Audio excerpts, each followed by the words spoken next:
Hace poco en los Juegos Olímpicos de París se desató una controversia cuando una boxeadora de origen de Argelina específicamente fue Iman Khelif. Derrotó en solo 46 segundos a su rival, la italiana Angela Carini. Se empezó a decir que esta boxeadora era transgénero, que no era una mujer, que era injusto que se colocara esa posición de ventaja en las competencias femeninas, porque su apariencia evidentemente es una apariencia ciertamente masculina, parece más un hombre que una mujer. Ahí la estamos viendo, tiene mucha fuerza y obviamente ante la otra boxeadora tenía una gran ventaja, pero inmediatamente salieron personas a explicar lo que estaba pasando y a nosotros de verdad nos sorprendió el tema porque siempre hemos visto personas con características de otro sexo, pero que no necesariamente tienen una identidad sexual distinta a la que corresponde a su sexo y a uno le llama la atención por qué ocurre esto.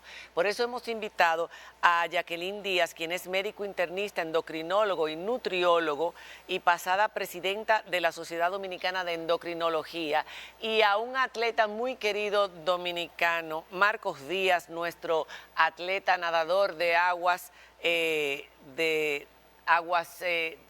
¿cómo les llaman? De mares abiertos, Las cosas más increíbles, los dos estrechos, el de Bering y el de Magallanes, los cruzó, un hombre al que queremos y admiramos muchísimo a lo largo de tantos años de logros. Pero además, Marcos, y por eso está hoy con nosotros, es miembro de la Comisión de Asuntos Públicos y Comunicación Corporativa del Comité Olímpico Internacional, 4 años presidente de la Convención Internacional contra el Dopaje en los Deportes, UNESCO, y 6 años miembro del Comité Ejecutivo de la Agencia Mundial Antidopaje, WADA. O sea que él sabe si en este caso pudo haber dopaje, porque ya le escribió un artículo diciendo que ella era mujer. Bienvenido. Vamos a empezar contigo, Marcos. Cuéntanos.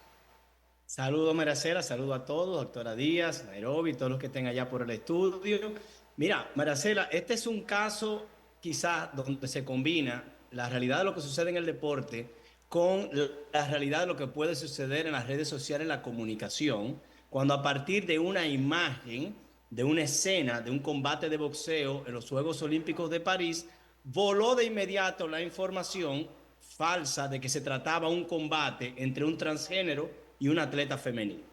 Lo primero es aclarar lo que ya el mundo del deporte ha aclarado desde la semana pasada hasta el día de hoy, que el atleta nació mujer, documentos de mujer y pasó el escrutinio de una comisión médica que exige a las federaciones deportivas, en el caso la de boxeo, para detectar clínicamente que se trata de una mujer.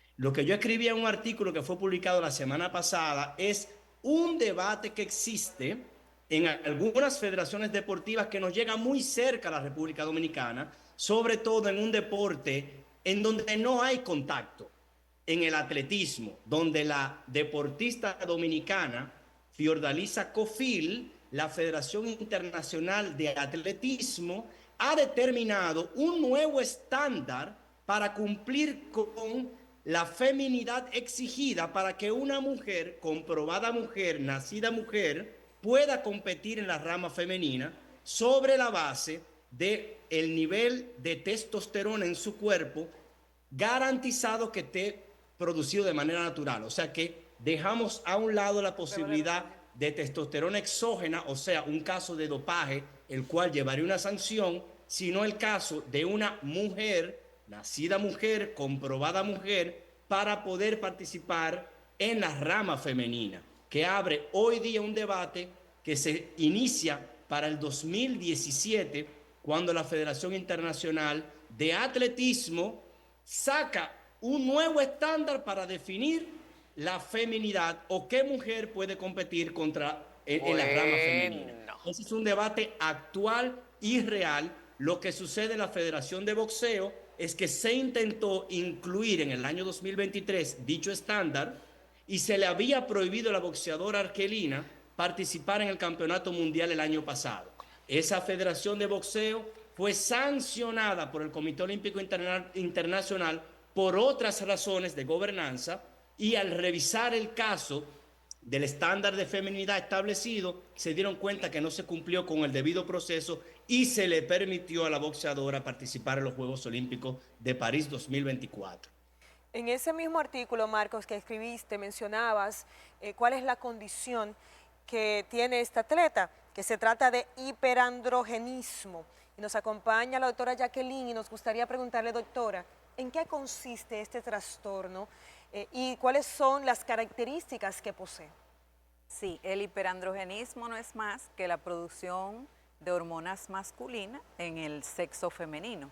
Y las características son las que han evidenciado ustedes en esta atleta, que es aumento de la masa muscular. Algunas presentan acné, hirsutismo, calvicie. Hirsutismo es el vello Barba, facial. Bigote, pecho. Producto de la testosterona. Producto de la testosterona.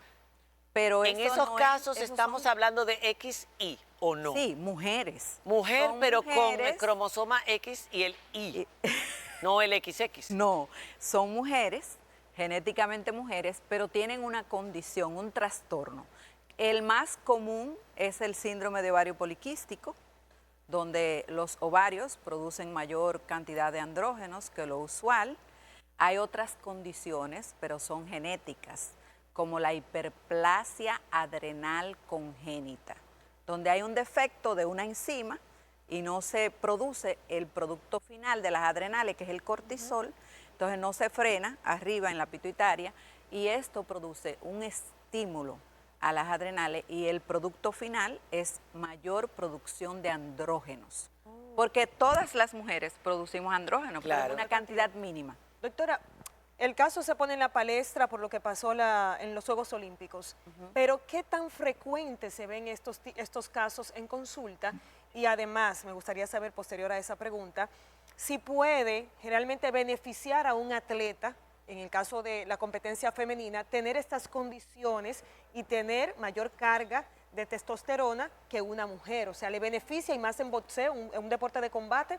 ¿Y qué tan frecuente es? En la consulta lo más frecuente es el síndrome de ovario poliquístico, ya porque las demás condiciones no son raras, la hiperplasia adrenal congénita o la producción de testosterona por un tumor de ovario o por un tumor adrenal van a ser condiciones que va a llamar demasiado la atención, o sea, le van a producir otros síntomas. Ok, pero es hiperandrogenismo, es Todos lo mismo. están englobados en hiperandrogenismo, porque cuando vemos al paciente a la entrada, se va a ver así, una mujer musculosa. Amachorrada, como dice, esa barbuda, niña o esa jovencita es exacto, amachorrada. Exacto. Amachada o amachorrada. Pero ocurre también a la inversa con los hombres, que hay hombres que tú los ves que no tienen la masa muscular, que no tienen esa cantidad de vello facial, todo producto de la testosterona, y parecería que tuviera menos testosterona de lo normal. Hay hombres, pero son hombres que por condiciones también de enfermedad pueden desarrollar hipogonadismo, y al tener hipogonadismo no producen suficiente testosterona y eso los hace ver más delicados. ¿Puede beneficiarle en el juego? ¿En una competencia? En la competencia, si una mujer tiene algún trastorno que produce más andrógenos, por supuesto que sí, porque ella va a tener más fuerza muscular, más músculos más gruesos y más capacidad.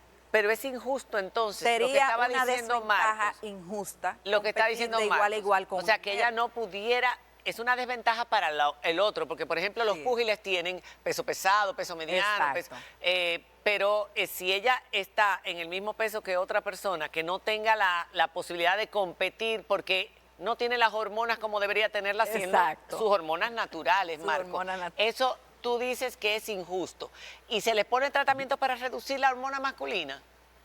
Mira, el caso exactamente, no de un deporte de combate, del atletismo, de una dominicana, el año pasado, mujer, Fiordalisa Cofil, se le prohíbe competir, por eso no está en los Juegos Olímpicos, porque tiene altos niveles de testosteronas naturales, no dopaje, y se le exige someterse a un tratamiento médico para reducir sus niveles naturales de testosterona en un deporte donde no es que no hay combate, es que si va corriendo y pisa la línea de al lado está descalificada. allí viene el debate de qué es justo y sobre todo lo que se discute hoy día, justo para quién. Porque la boxeadora argelina con su corpulencia y musculatura, más testosterona, más potencia, más fuerza, evidentemente no hubiera sido una buena atleta donde algún juez, como en gimnasia rítmica, fuera a valorar aspectos femeninos y de Claro. fluidez. Entonces, cuando hablamos de este debate sobre qué estándar de feminidad va a exigir una federación deportiva, tenemos que ser cuidadosos con la base del deporte élite de alto rendimiento. Nace de identificar esa persona que nació con esas características superiores al otro para ser mejor en alguna disciplina deportiva, que luego de sometido a un entrenamiento correcto y respetando las reglas establecidas, pueda vencer a su oponente. Entonces, de ahí es que yo me inscribo dentro de ese debate actual en los foros internacionales de deporte. Yo me inscribo en la parte de que si le prohibimos a una persona que nació con esas condiciones naturales, entonces habría que revisarse, como yo decía en mi artículo, que si le descubrimos que Michael Phelps, el más grande nadador de todos los tiempos, es más flexible que los demás, entonces le vamos a exigir que utilice algún tipo de indumentaria que le cohiba su flexibilidad para que sea el juego justo. Así que es un debate interesantísimo donde choca la ciencia médica con la jurídica, y es algo que sucede actualmente en el deporte internacional, totalmente excluido y lejos del tema de la participación de transexuales en el deporte. Exacto,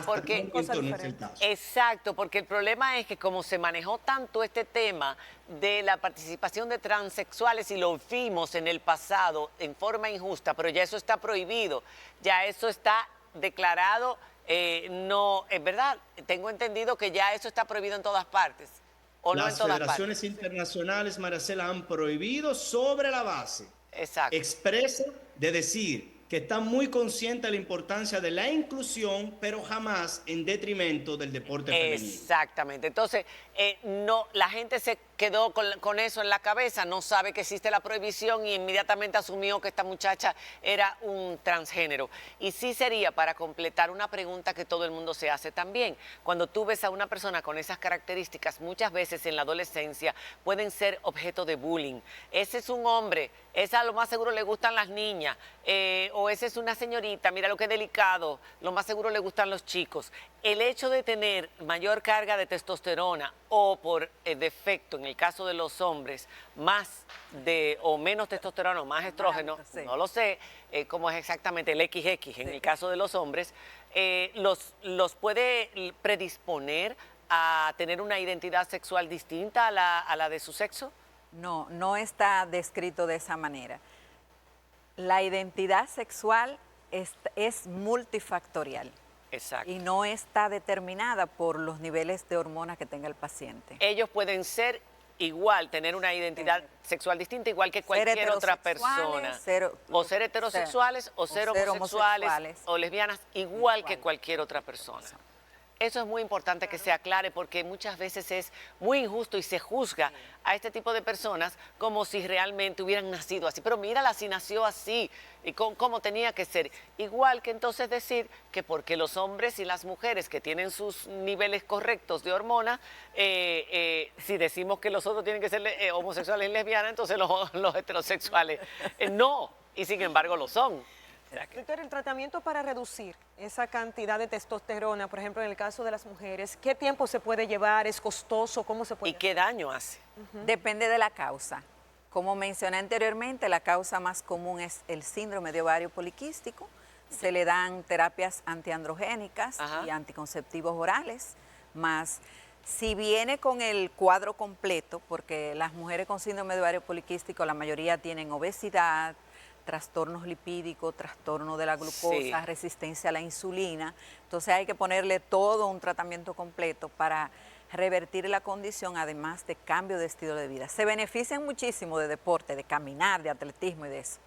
Ahora, si es una hiperplasia adrenal congénita, el diagnóstico lo hace el pediatra porque lo diagnostican temprano en la niñez y van a usar esteroides. Ahora, si es un tumor que está produciendo los andrógenos en los ovarios o en las adrenales, es quirúrgico. Hay que extirparlo. Y en el caso de los hombres se aplica testosterona. Sí, se le Se les aplica da dosis de testosterona. Muchachos Es lo que mejor. incluso no tienen deseo sexual, se les pone la porque testosterona están hipogonádicos y entonces empiezan a tener calidad de vida. calidad de vida. Y es que Masa las hormonas, muscular. somos muy determinados por nuestras hormonas. Gracias, Marco, por haber estado con nosotros. Ese artículo aclaró mucho las dudas, pero a la vez generó otras que creo que en el día de hoy con la doctora se han aclarado. Totalmente, y un debate que existe en el deporte y actualmente y que entiendo tiene todavía mucha discusión por venir. Para mí ha sido un placer, Maricela. Saludos Nairobi, doctora Díaz, un placer llegar a todos los televidentes. Gracias. Igualmente un abrazo. Gracias. Encantada, gracias por haber estado con nosotros. Señores, hacemos una pausa y cuando regresemos tenemos aquí a una bailarina dominicana que está llegando a los escenarios más importantes y que viene a presentarse dentro del marco de un espectáculo bellísimo. Vamos a conocerla y de la mano de Mónica Despradel. Cuando regresemos de la pausa. Ya volvemos.